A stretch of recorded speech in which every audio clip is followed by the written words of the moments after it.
thank you all for joining us today, and I and thank you.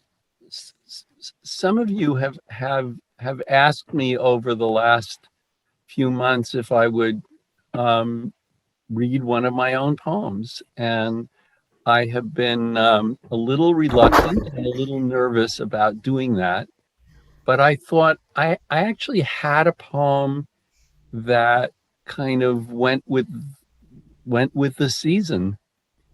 So I thought, well, let's give it a shot and see what happens. Um, and I'm not exactly sure how to be the host or the person running the discussion about something I've written myself, but so I may need your help. In fact, I will need your help. Um, so I guess we'll start. And uh, this is the poem. Um, it's called Leaves, and it's in three parts, three unrhymed sonnets. Um, oh, there's still a couple of new people joining. Thank you. Thank you for joining. I'll wait. I'll wait a second. Um, there's someone named Zoom user, and I'm not sure who that is, but welcome.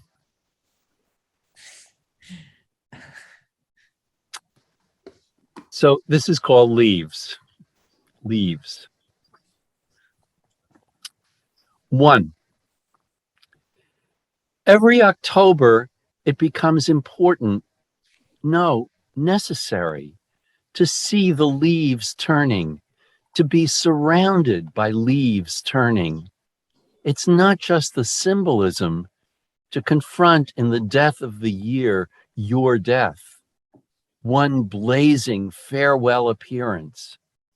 Though the irony isn't lost on you that nature is most seductive when it's about to die, flaunting the dazzle of its incipient exit, an ending that at least so far the effects of human progress, pollution, acid rain, have not yet frightened you enough to make you believe is real.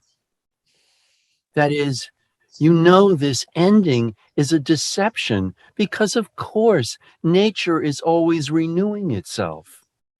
The trees don't die, they just pretend, go out in style, and return in style, a new style. 2. Is it deliberate how far they make you go, especially if you live in the city, to get far enough away from home to see not just trees, but only trees? The boring highways, road signs, high speeds, 10-axle trucks passing you as if they were in an even greater hurry than you to look at leaves. So you drive in terror for literal hours, and it looks like rain or snow, but it's probably just clouds, too cloudy to see any color. And you wonder, given the poverty of your memory, which road had the most color last year. But it doesn't matter, since you're probably too late anyway, or too early. Whichever road you take will be the wrong one, and you've probably come all this way for nothing. 3. You'll be driving along depressed when suddenly a cloud will move and the sun will muscle through and ignite the hills. It may not last, probably won't last, but for a moment, the whole world comes to, wakes up, proves it lives. It lives.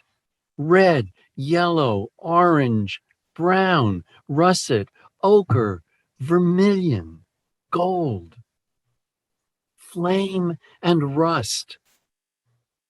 Flame and rust, the permutations of burning. You're on fire. Your eyes are on fire. It won't last. You don't want it to last. You can't stand anymore. But you don't want it to stop. It's what you've come for. It's what you'll come back for. It won't stay with you, but you'll remember that it felt like nothing else you felt, or something you felt that also didn't last.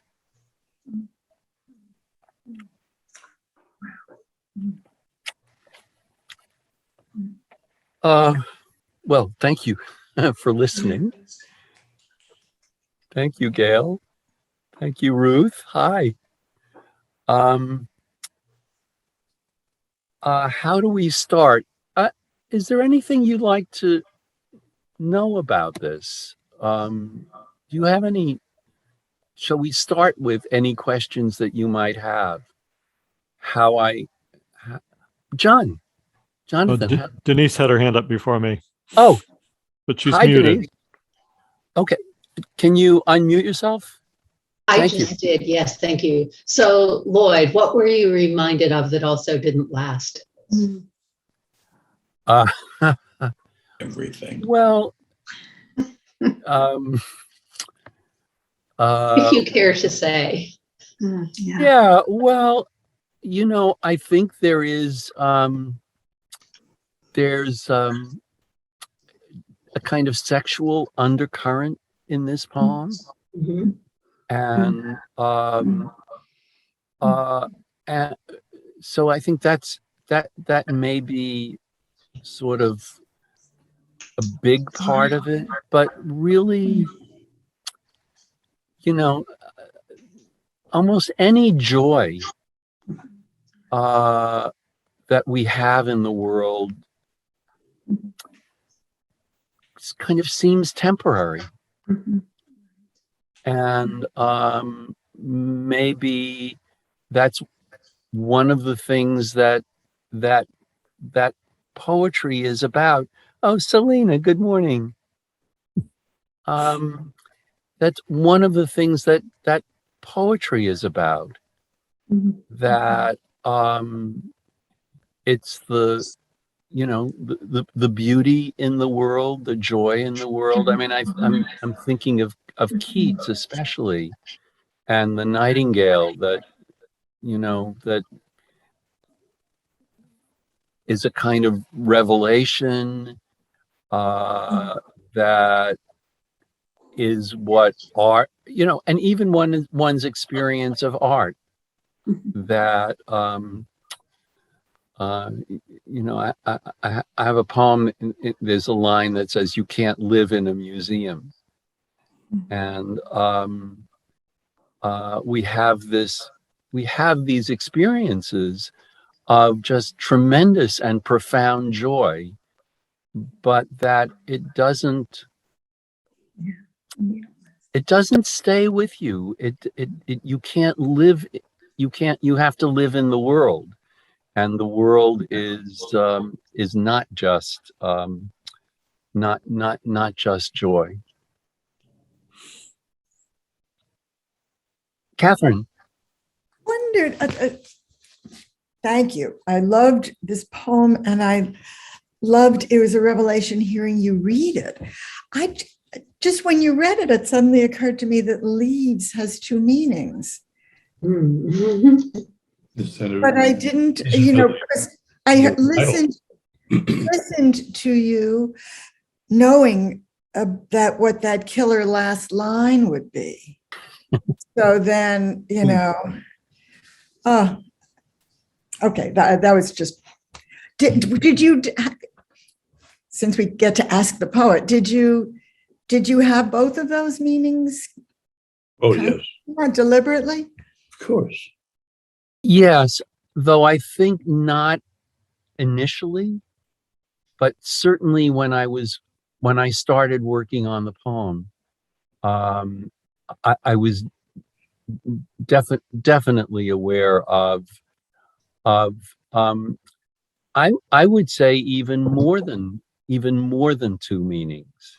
Oh, okay, good. I mean, obviously, the leaves of the trees and leaves of books, but also leaving. That's, yeah. I didn't think of leaves of books. Yes, I meant leaving, which comes into the poem in that last line. But all along, I was wondering, is there someone in the passenger seat, or are you in the car alone? You know. Yeah, there usually was someone in the passenger seat. My not always. I mean, there would be sometimes. I have a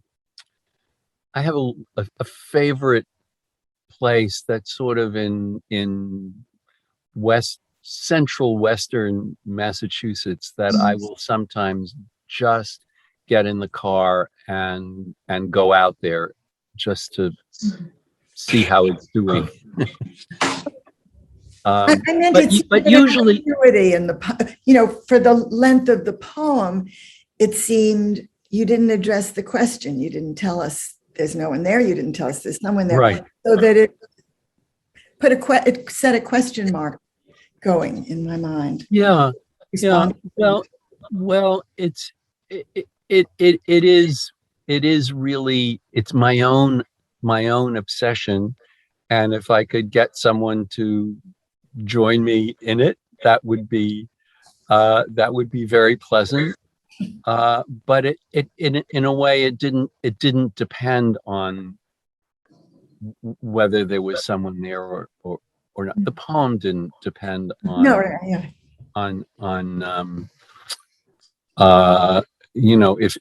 if it's a love poem, it's a love poem about that experience, that ecstatic experience.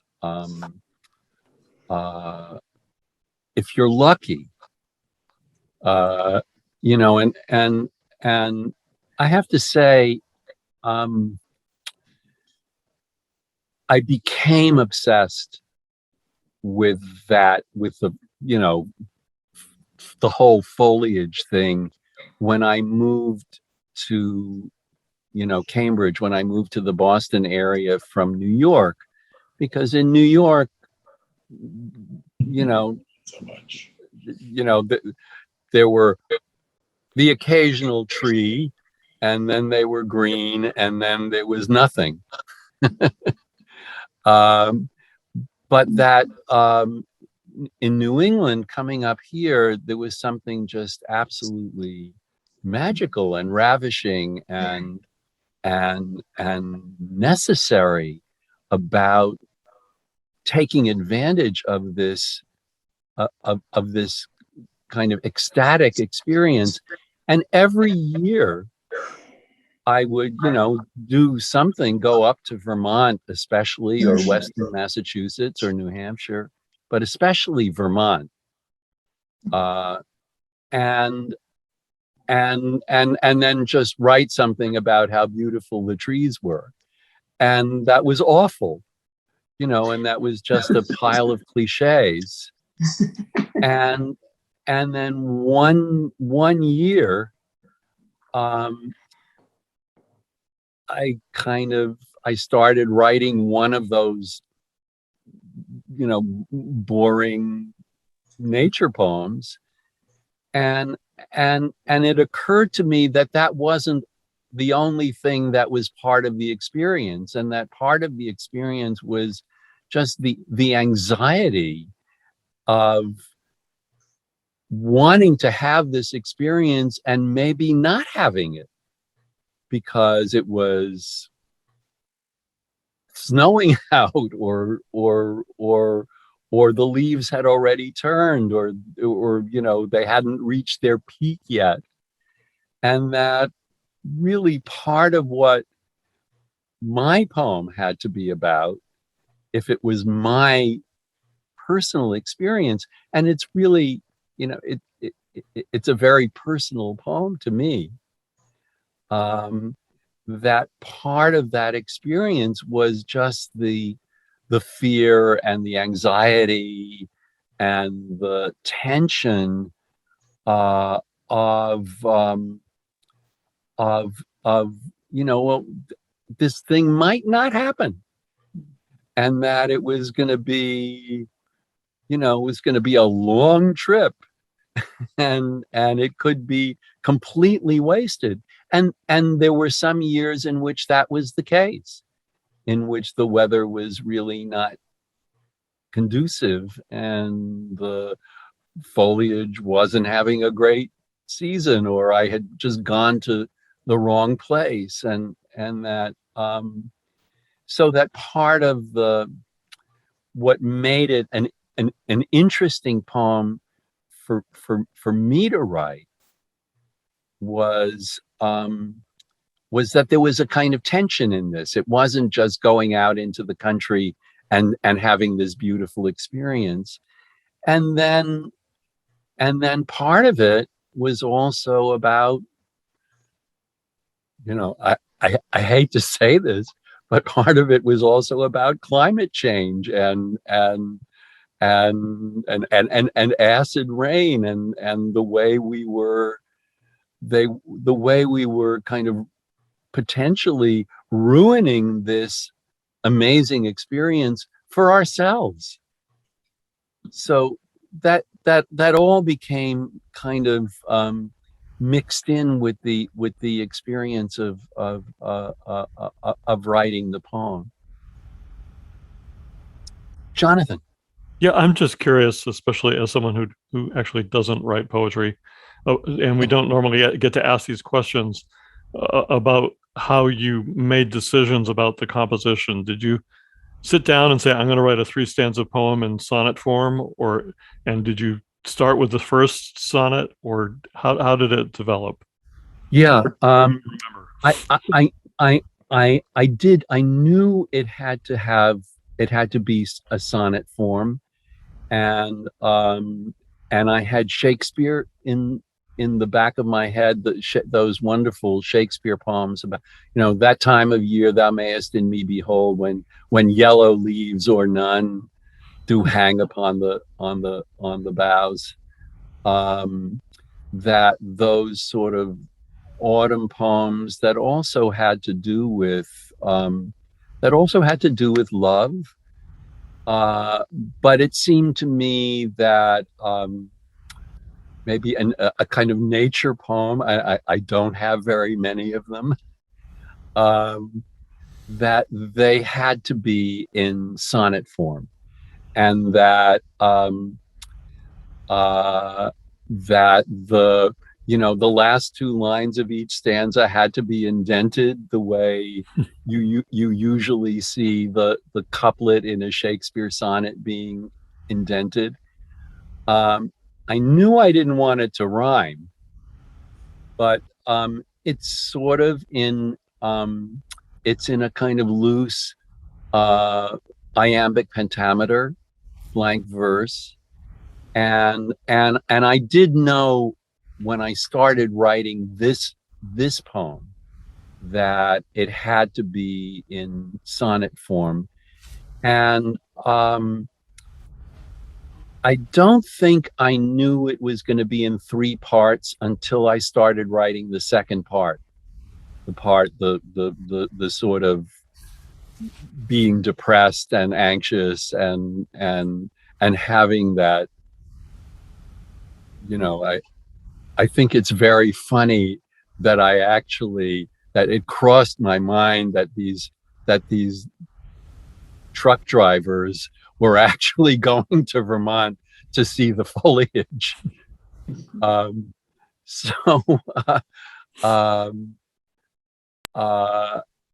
So when that became part of the poem, that I thought, oh well, then that was going to be the middle part, and then there would be one more part in which I actually, in which I experience this this kind of ecstatic moment where where it does happen, and trying to catch the sense that it might not last, but that I almost don't want it to last because it was so intense that I couldn't stand it, and yet I didn't want it to stop. And I was really I was trying to get to the heart of what that experience was for me. And I didn't just want it to be a nature poem about how beautiful the leaves were, though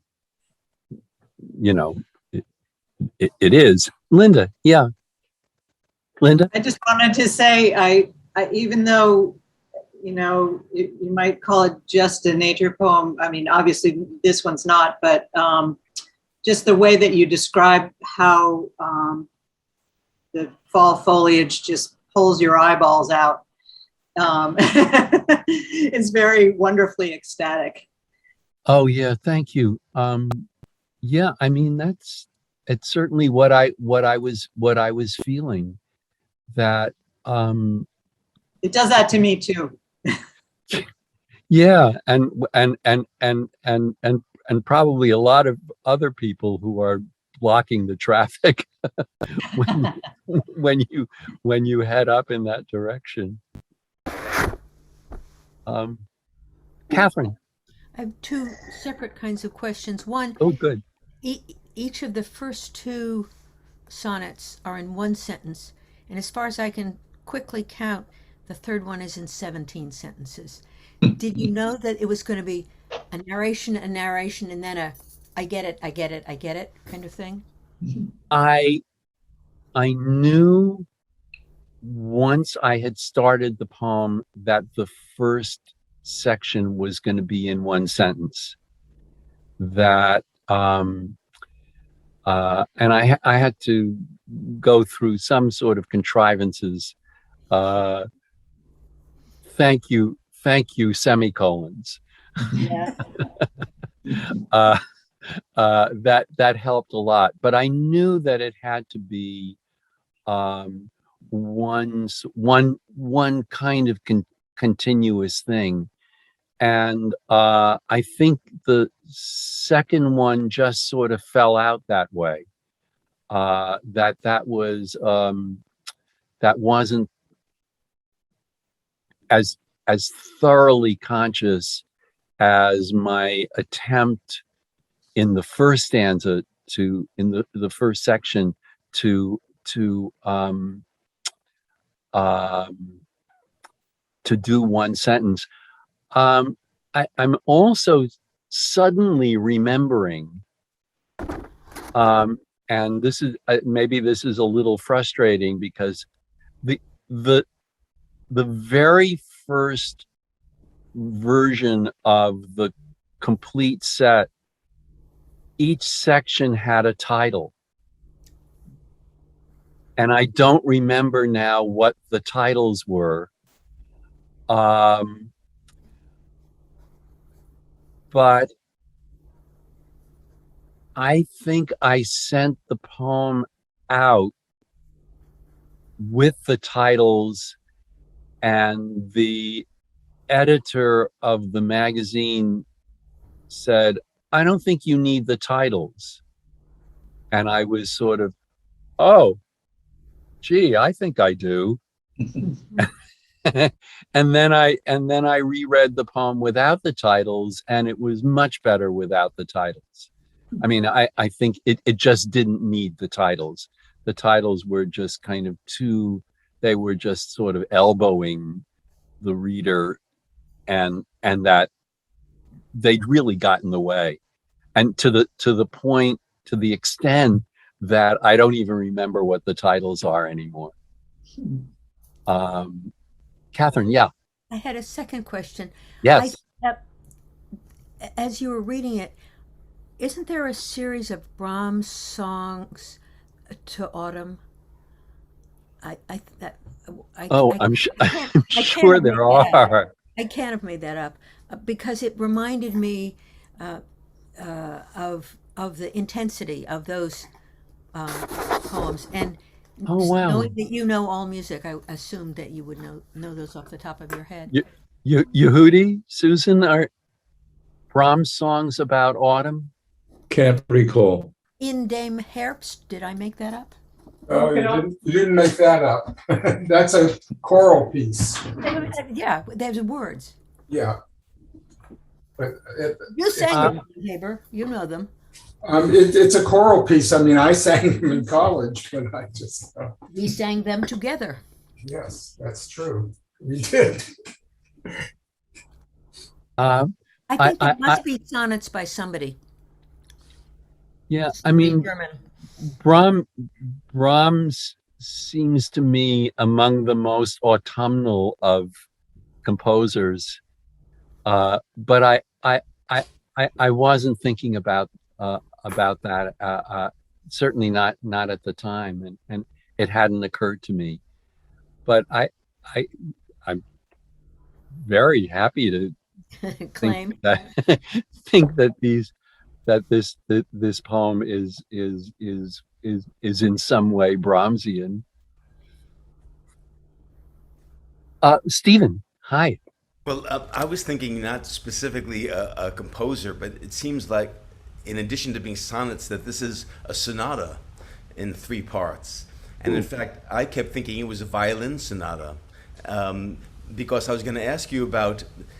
I love when a poet does something that in a typical writing class they would tell you not to do, and a poet does it and makes it work. So the endless repetitions that would, a bad writing teacher would say, well, that's boring, you don't need to say that again. But it felt to me like it was the violin part repeating, like leaves too, engulfing you in certain sounds. I circle the repetitions, and my paper is nothing but circles. It's endless repetitions. But then the last sonnet is now the short strokes and all the wild short strokes of the violin when it becomes more intense. But I was just wondering about the musicality of the poem, about the use of repetition, and about maybe thinking about a sonata form. That's great. I love that. But it wasn't a conscious. It wasn't a conscious thing. I mean, certainly the repetitions were conscious, and the repetitions really had something to do with that experience, and that just seemed very natural to me. I wasn't thinking about music because I mean the poem is so visual that's really what I was, that was uppermost in my mind. But if there is some musical undercurrent, some Brahmsian undercurrent, I think you're right. If there was an instrument, it would have to be the violin. I think you've just described Schubert's Death and the Maiden, the second movement. Oh, where the cello is so insistent and the violin is dancing all over the place, trying to get it yeah. back. No, I love those analogies, but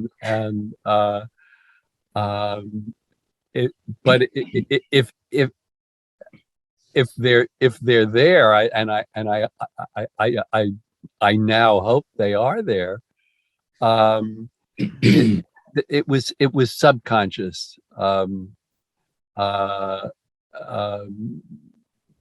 That had, so many of my poems don't seem very musical. They're characters, people speaking, and dialogues, and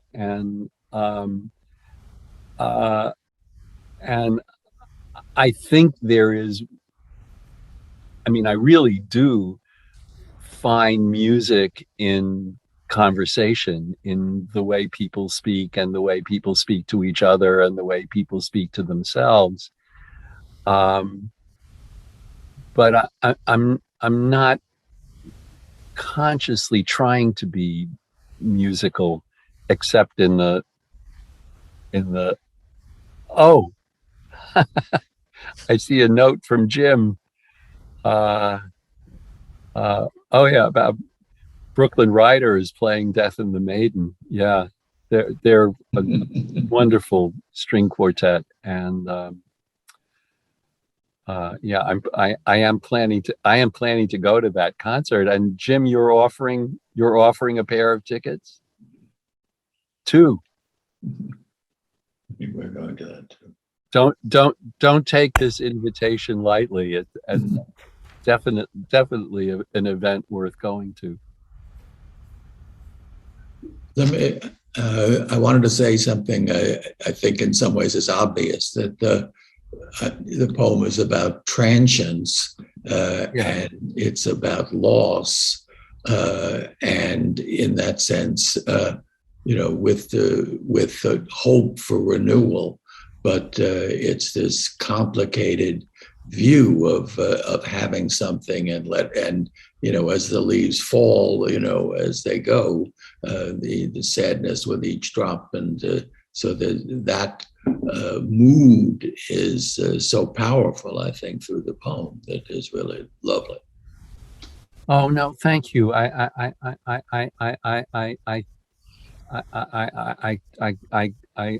totally agree with you. It was not exactly a conscious thing when I was writing the poem that I can recall, but yeah, I mean, really,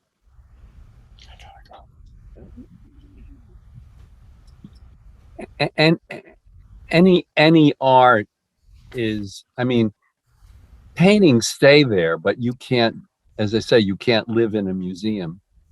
So your one's experience of art is almost by definition transient, and music may be the most transient of all, because it is passing through time.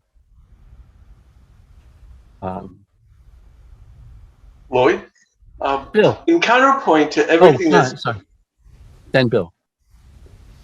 Can I go talking? Okay. Yes, John. Counterpoint to what's everybody said so far, one thing I really like about the poem is that sense of gentle self-parody and ridicule that is in the poem, that sort of creates some of the tension, but also tries to undercut what is really going on, in the sense of that first line, it becomes important to know, necessary to do this.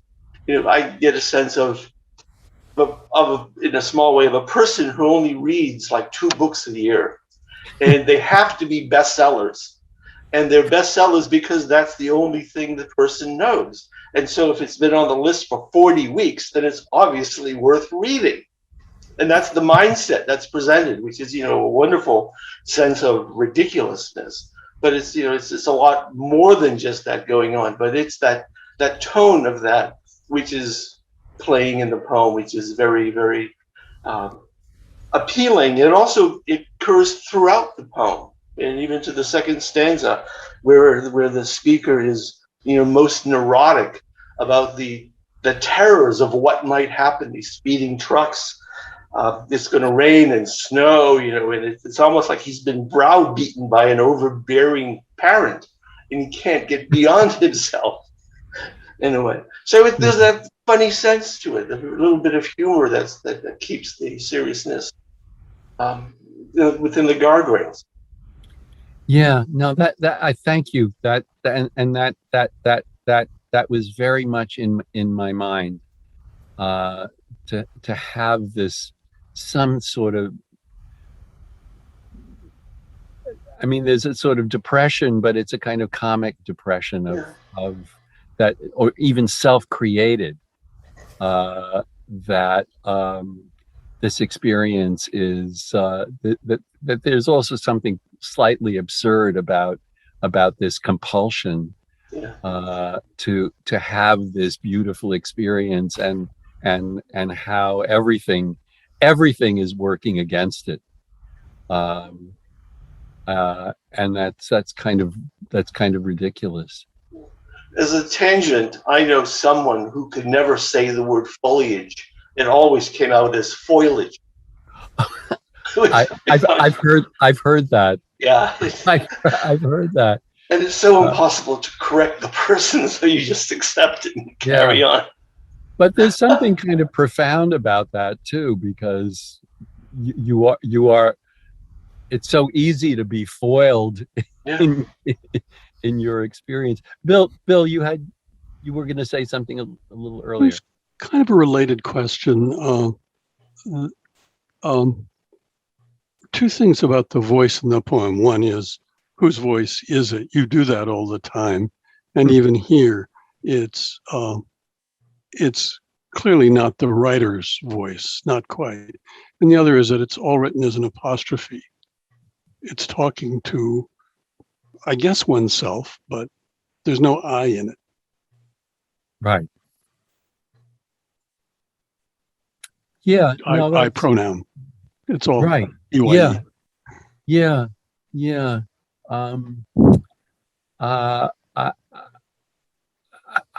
There was something conscious about that.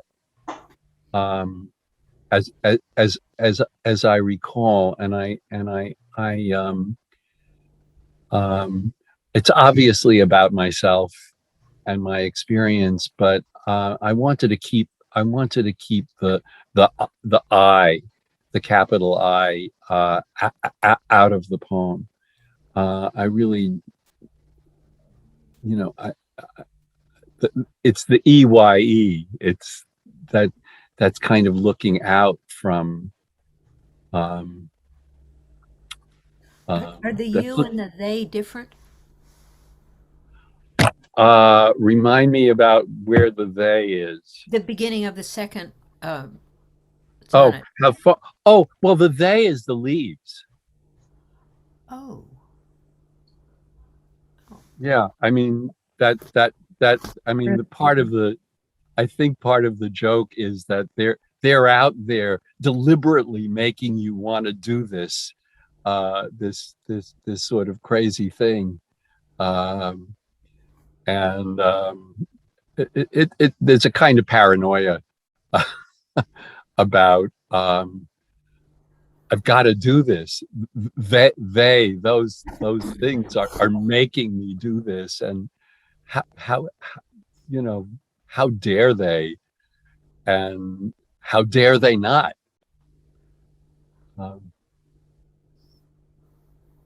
It feels as if maybe the they is also like the big impersonal they of the world. They put those trees out there. They put them out there. Yes. Right. They are. They put those highways out there. Yeah. They are making you travel all that way. Yes, exactly. Yeah. Catherine. Yeah. I wanted to come back to the point about the voice, especially in the first line. Maybe because before Jim and Ellen invited me so generously to join this, I associated your name with Elizabeth Bishop. And that first line seems to me her voice, the important, no necessary, that she qualifies herself. And the poem is about, I think, how much can we ask for? The little that we get for free. How much or how little can we, and that you stop yourself, and then you go further. It's important. No, it's necessary. And I thought also of the Shakespeare sonnet that you mentioned earlier, and I wondered if you were inviting us to think of that, because we're in the second line of that, yellow leaves or none or few, which until I was corrected about 2 years ago, I always thought it was the other way around, that it should go yellow leaves or few or none. That's the right order. That's the right order. No. Well, I think that's one of the great moments in Shakespeare, that he takes you out of that order. And that, I mean, it's one of my favorite moments in literature, in poetry. In human experience. Yeah. No, and that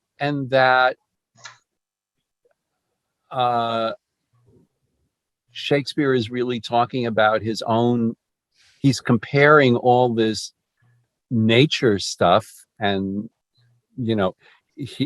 it's his autumn, that time of year thou mayest in me behold, when yellow leaves or none or few. And he's saying, well, my life is over. No, not quite over. And that the order of that, well, the yellow leaves turn into none. No, but there's still a few left. I'm not dead yet. And I think that's one of the great Shakespearean moments. And I love that poem. And I've actually written an essay. There's an unpublished Elizabeth Bishop poem called Breakfast Song. It's a love poem, which, for kind of complicated reasons, I have the only existing copy of. And I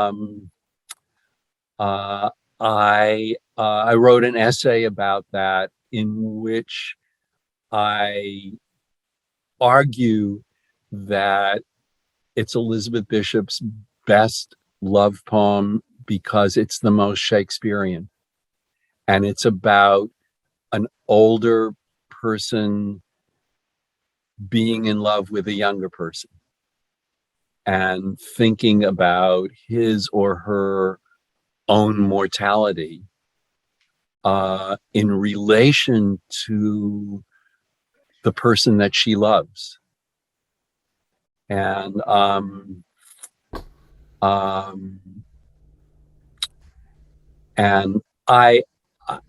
know I wasn't thinking about Elizabeth Bishop when I wrote this poem, but I see it, and I see it in that habit of correcting herself.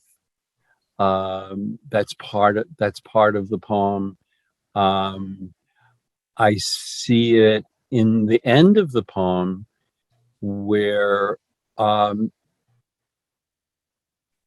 actually think Robert Pinsky told me when he first saw the poem that the end of the poem reminds me of the end of Elizabeth Bishop's At the Fish Houses, a poem, one of her great poems, which I encourage you to read, and where there's this kind of ecstatic but painful experience going on at the same time, where she's dipping her hand into the ocean, and it's so cold that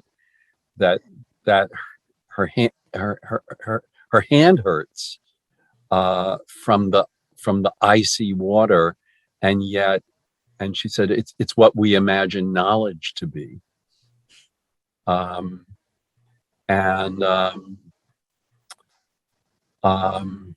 So I certainly see the Elizabeth Bishop connection. That wasn't conscious. The Shakespeare connection was very conscious.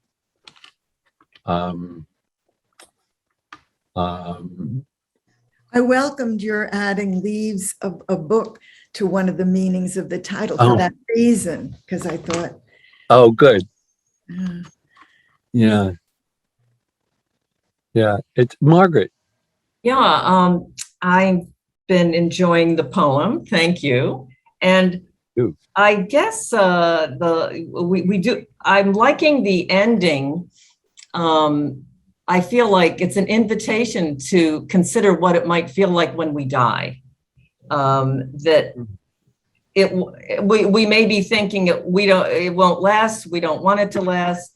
We can't stand life anymore. We don't want it to stop, and we'll come back. But anyways, it's just an invitation, and maybe because it's somewhat lighthearted at times in the poem, it feels even more of an invitation to get to that point.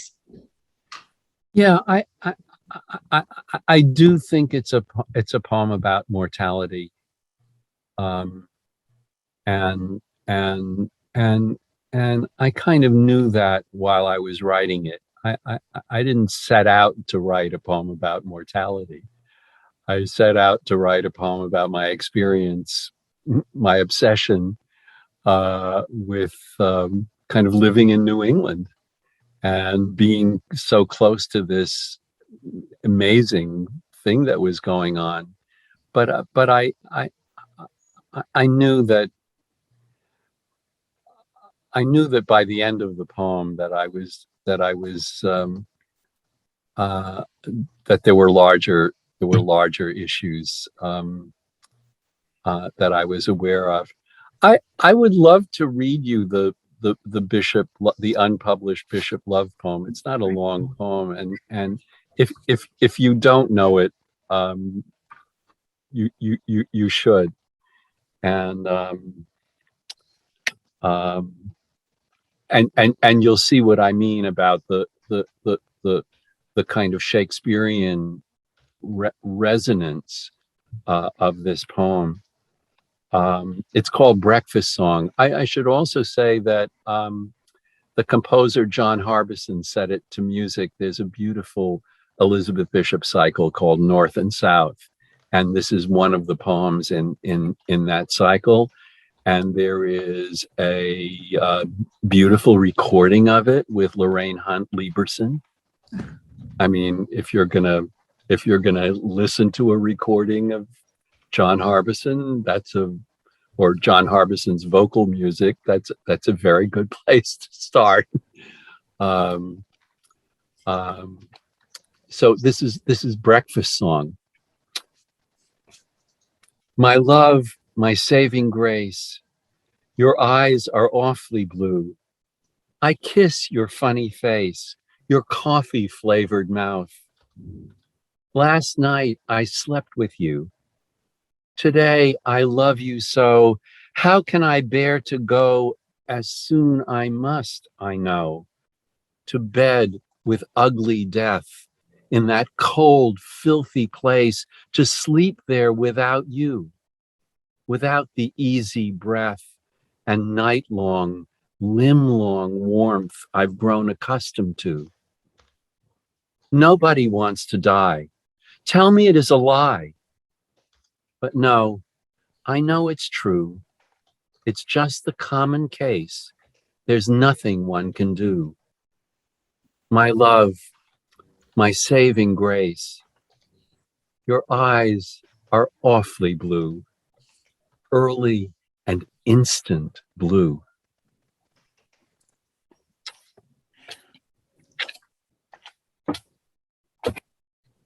Wonderful. She never published that. And her only copy of it has disappeared. And there's a draft of something with just the first two lines. And I copied it from her notebook. And I have as far as I know, I have the only copy of that poem.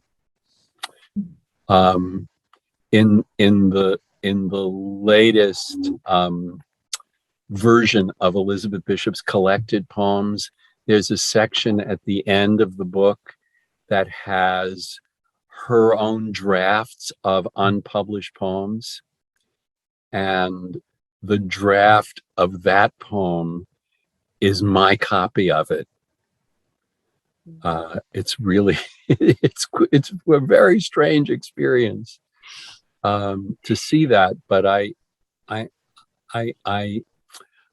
have to say that I've done a lot of work on Elizabeth Bishop, but I think kind of rescuing that poem is the best thing I ever did.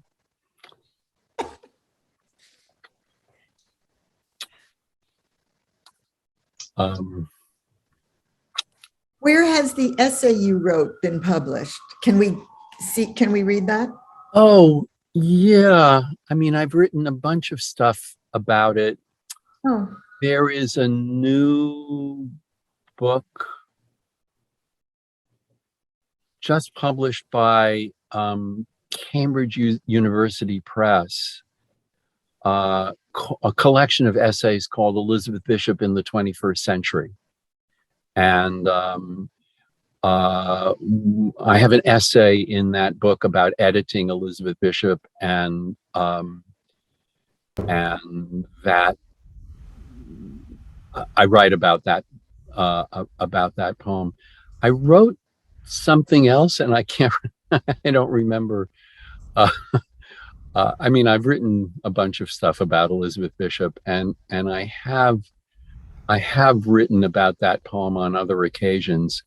And I think maybe the Shakespeare comparison is in some of the other, at least one of the other things that I wrote. I can try to find it, but that may not be so easy. thank you. Lloyd? Yes. Can you tell us, how does it happen, this relationship of poets with other poets, poetry? Oh, well, I think we start by falling in love with poetry. So we start with our love for other people's poetry. And then if we're lucky, we become part of a community of people. Gail, hi. We become part of a community of people who love other people's poetry and then love each other's poetry. If we're lucky, if we're lucky, we sometimes get to actually meet the poets we admire, and even the great poets of an older generation, if we're lucky. For me, as for Gail, it was getting to know Robert Lowell, actually getting to know Robert Lowell. One of the good things about Harvard, or about living in Cambridge, was that Harvard occasionally brought some wonderful poets. Robert Lowell, Elizabeth Bishop, Seamus Heaney, and as I say, if you're lucky and you loved poetry and you cared about poetry, you could actually meet some of these writers that you admire, and then become friends. I think all of you who write poetry,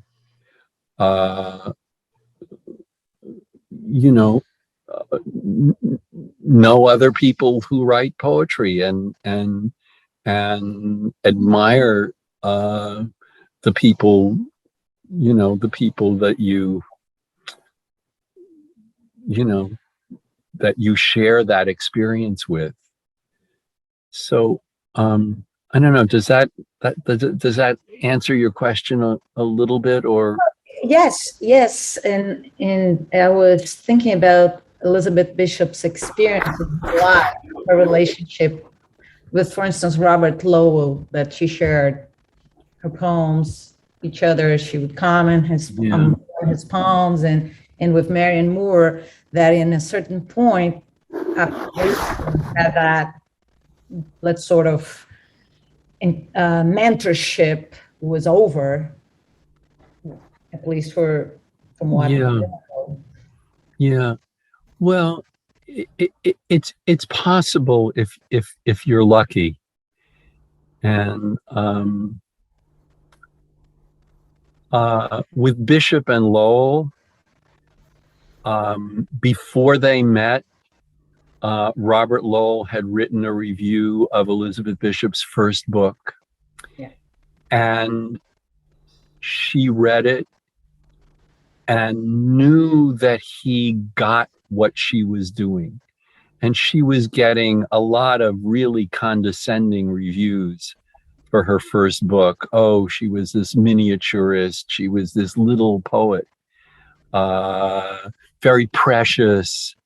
And Lowell saw how large she was and how important what she was doing was. And so she was so grateful to him even before she ever met him. And then they became friends and remained friends for, she didn't always agree with him. But and how really lucky poets are to have friends who they admire and for whom there's a kind of mutual respect, and you kind of get each other's work and can talk about it and can say, I love this poem, I see what you're doing, or I don't think this line works. Think about that, and how lucky you are. And I think artists, artists have this same experience. And I think maybe visual artists seem to me tougher on each other than poets are, because poets are sort of worried about language. and visual artists just say what they think. May I make a comment also about the leaves? Yes, please. We're talking about visual artists. Just came up. I'm from the Southern Hemisphere, so the first time that probably I had a very similar experience that you had in this poem, the first time I actually lived this Northern Hemisphere leaves. And while reading the poem, suddenly it just was more than just nature, was my life that I was feeling in that poem, and the possibility of renewing my life every day, every year, every fall season. And when the second stanza, and this was my feeling in the first stanza of this renewal, that the possibility of this renewal. And when I got to the second stanza and all the urban and more tension around the poem, and you, in a way, you are brought out of the nature realm and go to the urban, hard life that I live. We all live in the cities in New York. It's like as if you're just creating a different place. And this, at least for me, it was that road when in the end you say you were probably too late anyway, or too early. Or too early, yeah. Too early, the opposites. Whichever road you take will be the wrong one. And you're probably all this way for nothing. This was so powerful. I don't know for you guys, but for me, kind of, no, there's no way out. But then you have to keep driving. You have to keep on. So for me, it was in a way a 3-act play, right? Great.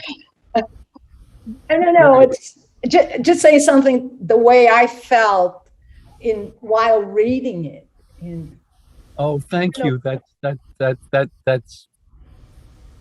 it's exactly what I was hoping for.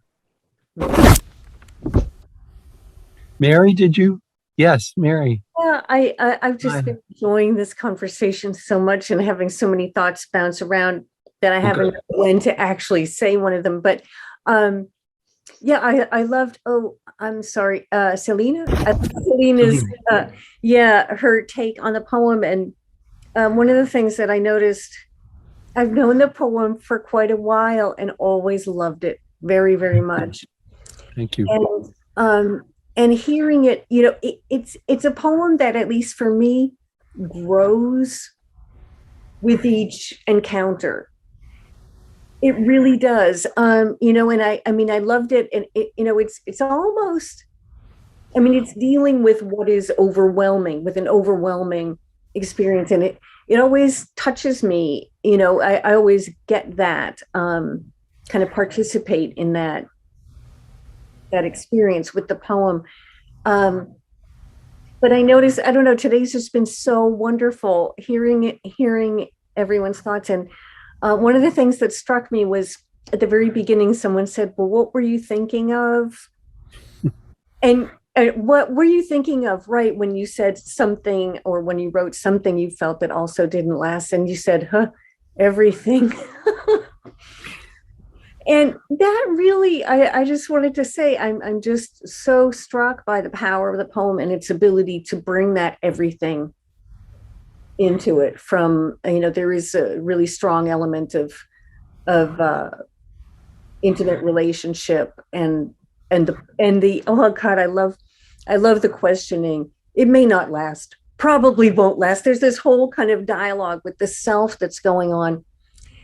And the way that the sun muscling through it lives kind of is almost like the necessary, coming from the state of depression, that there's that waking moment. Anyway, it just seems to touch on everything that matters, and I love it so. Well, thank you. I have to say that when I finished writing this poem, I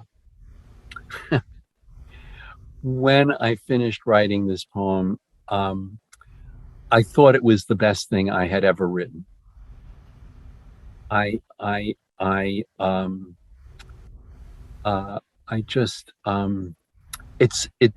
surprised me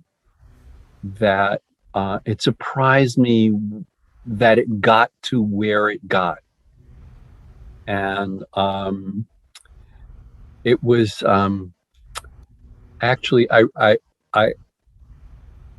remember something else that I remember about when I sent it out, and then the editor made, really encouraged me to drop the titles of each section. And I thought that was exactly right. And that editor also wanted me to rewrite the last line. And I thought, I don't think so.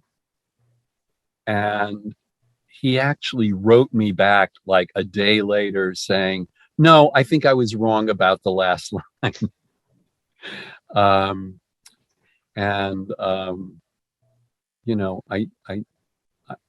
I do think it's one of those poems that,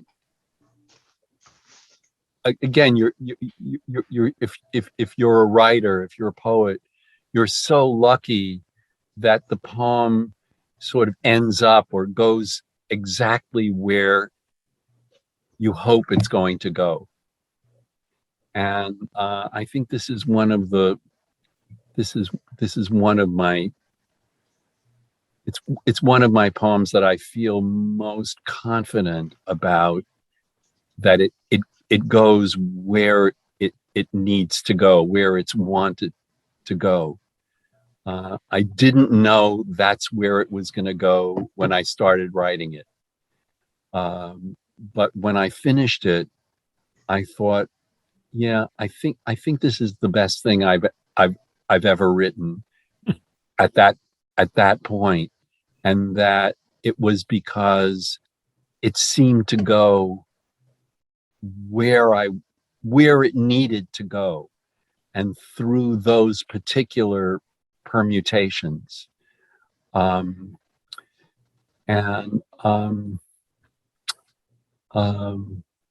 It's kind of, for me, it's kind of held up. And I think one is, I'm very grateful for that. Gail, I think you were one of the first people that I showed the poem to, and you were very encouraging to me at the time that I wrote it. It was a few years after we had become friends, and you were very encouraging about it. Thank you. Sorry, I was muted again, voluntarily muted. I can, you can hear me now? I can hear you now. Yeah, it's breaking up a little, but your mute sign is still on. Yeah, it's off in my house. But okay, but internet, now I can hear you now. Okay. It's just that my screen has constantly said your internet connection is unstable. No, there you go. I couldn't, it was beautiful, and it was finished when you showed it to me. I think it was in this form completely. I don't remember. You must have shown it to me with the title. I don't remember that. And I've just been also restraining myself from talking about the arc of the poem in terms of sexuality and post-coital tristesse at the end. Right. I hope yeah.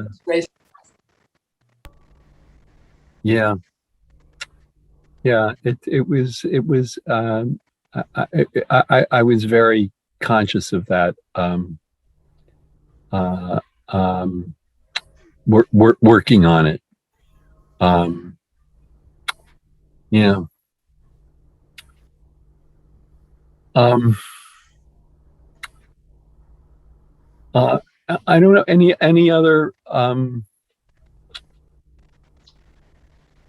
questions or thoughts, or if there aren't any other, I would like to ask you, how do you know a poem is ready, is finished? This is God. Dale. I mean, both of you. Because as a visual artist, a piece is ready when someone else from the outside tells you it's not from the inside. Yeah. Well, I think that's usually the case. And I think with this particular poem, it was something I knew I was very confident about when I finished it, because it was really not like anything else I had ever written. That I started out by writing poems that were about myself, about being in love with someone and being rejected and all these, all the usual stuff. And then I started writing about that, and all of which kind of bored me. And then I started writing poems in the voices of other people. And that really interested me. And I started writing a lot of poems in the voices of either real people I knew or characters that I kind of made up. And this really came out of, it really came out of nowhere. It came out of my experience of, trying to write this poem every year after, driving to Vermont or coming home and saying, oh, how beautiful this was. And so that this didn't exactly fit into anything else that I was writing. So that when I finished writing it, or almost finished writing it, or that it seemed complete, it seemed complete. And that, of course, I showed it to my friends, and they agreed, and sort of confirmed my own sense that it was, that it was finished, and that it was good, and that it was, maybe my best poem. It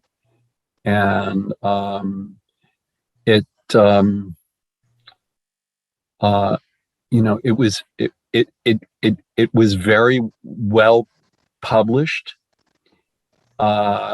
and then it was chosen for the best American poetry, and so there was a lot of confirmation about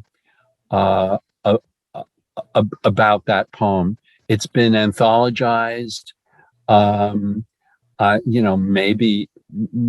Maybe it's, I don't know, maybe it's still my best poem, and maybe it's still my, my best known poem. I don't know. That's really hard to say.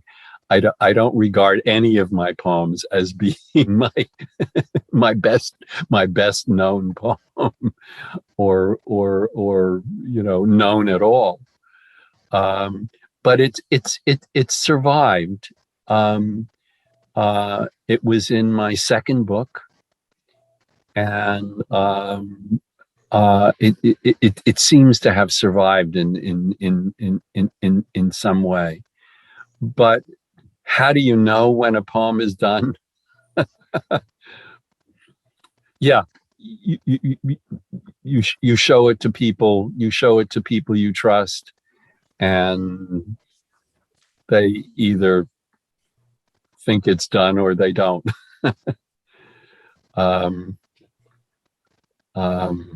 Lloyd. Yes.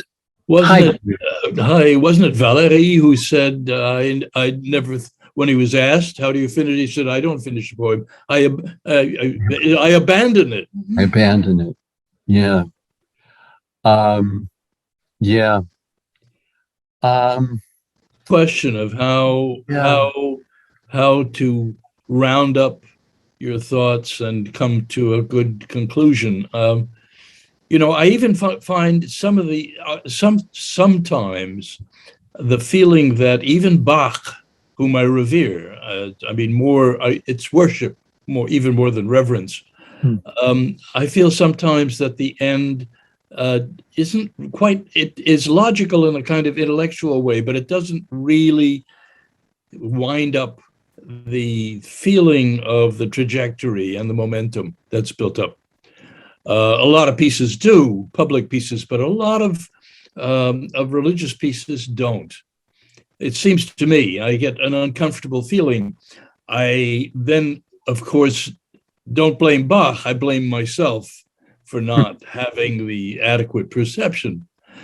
But in reference to the business of transience, I came across reading a remarkable article by Matthew O'Coin about the Rake's Progress, which is in the current edition of the New York Review. New York Review, yeah.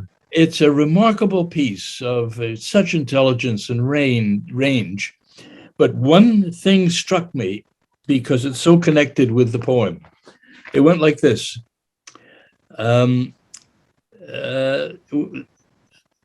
about Auden. It also favored by Shakespeare's Puck, something. In Lullaby, Auden has a vision of the ephemerality of earthly happiness, embodied by the fragile contentment of his lover resting his head on Auden's arm. The poet is aware both of presence and of the transience of presence. I'm alive right now. It's all slipping away. The relationship in time finds its exact inversion of the Rake's Progress in the Rake's Purgatory chorus. Well, and on. But it's the idea of Auden dealing with exactly such a thing, the presence, the magnificence, the pleasure, and the ephemerality of it. And the ephemerality, yeah. That's wonderful. And I think,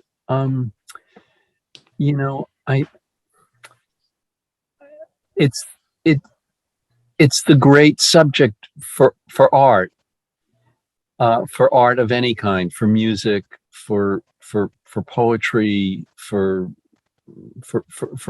writing, for what is painting, what is sculpture, what is architecture, but to give some permanence, some moment of permanence to something that in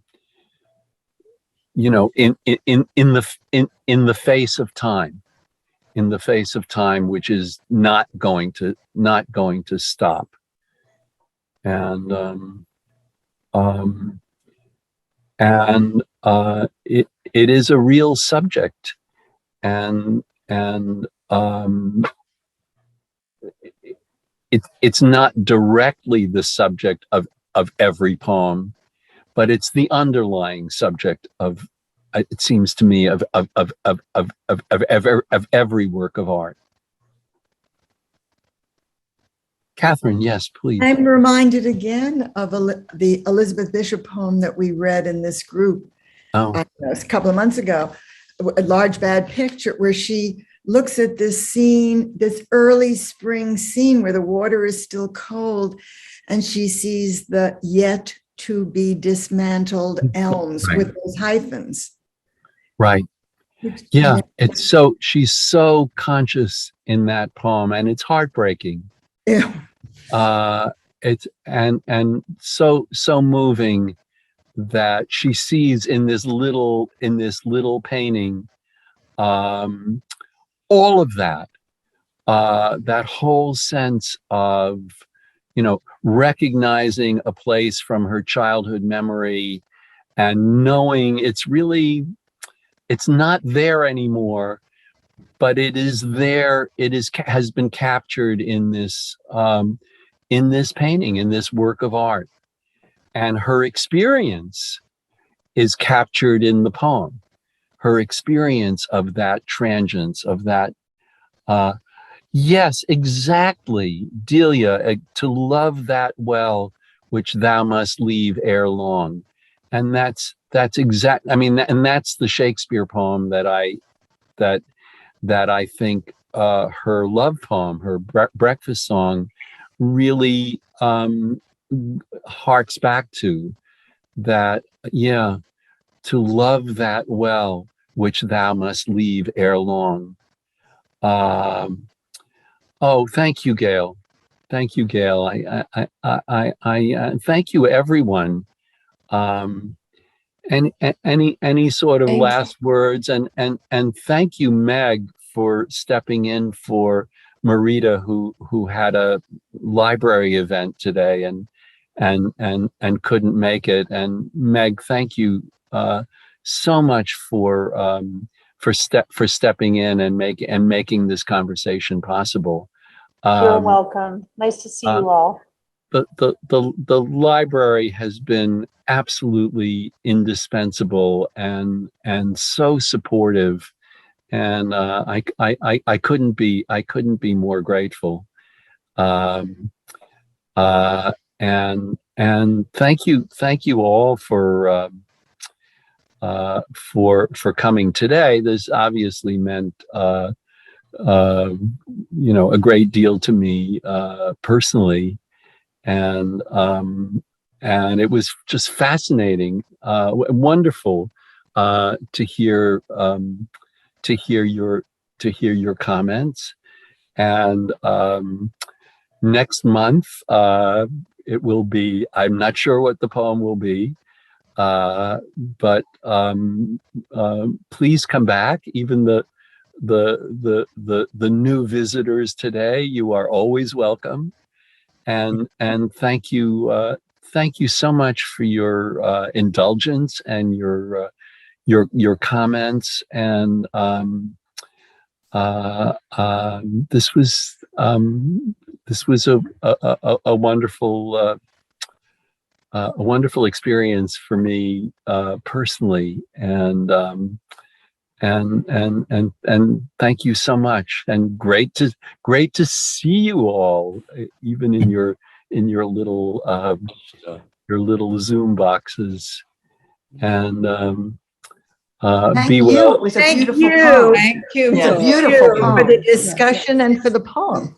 Yes. Thank you so And much. putting Thank you. yourself in front of us. Thank you so much. Oh, thank you, Denise, and thank you everyone. And see you soon.